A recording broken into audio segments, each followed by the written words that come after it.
Di hiji lembur anu subur, aya gunung anu dingaranan Gunung Kancana.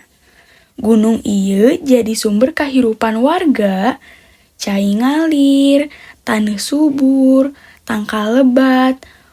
Warga ngajaga jeung ngahormat ka gunung saperti titipan karuhun.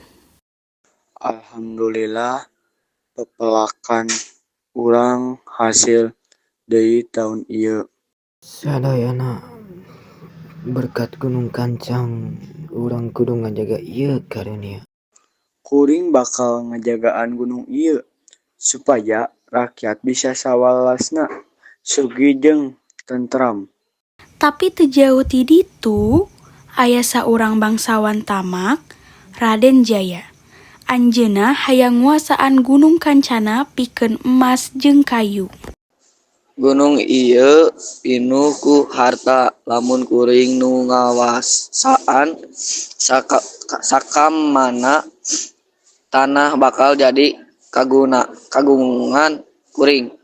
Kuring moal ngantep rahayat ku leutik ngaregepkeun kabeungharan ieu. Ieu kudu jadi milik kuring sorangan. Raden Jaya ngirim bala tentara pikeun nebang tangkal jeung ngagali taneuh.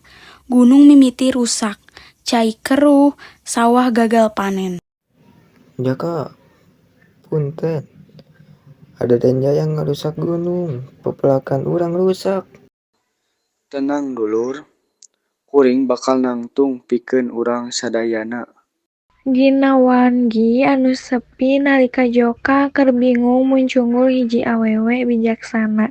Nyi Sari anjeunna nyumputkeun elmu karuhunan tapi ayeuna mutuskeun nulungan. Jaka, gunung mah moal ninggalkeun jalma anu satia ngajaga. Nyi Sari, kumaha carana supaya gunung nulungan urang?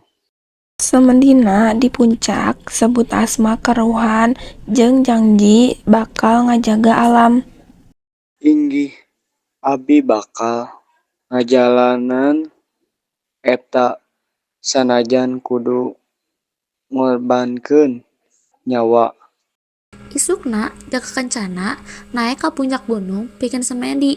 Samentara eta Raden Jaya jeung bala tentara terus ngarusak taneuh mimiti guncang, angin ngageleger, longsor turun.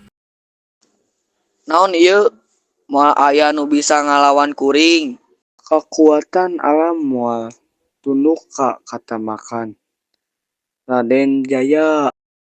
Teu mungkin. Kuring kudu meunang. Raden Jaya musnah ku amarah gunung. Warga kasalamatkeun. Cai ngalir deui, taneuh jadi subur. Gunung eta dingaranan Gunung Kancana. Minangka pangeling-eling yen katamakan moal pernah meunang ngalawan hate murni. Hatur nuhun Jaka Kencana. Anjeun pahlawan lembur urang. Ingat, rahayu bakal datang lamun orang satia ngajaga alam.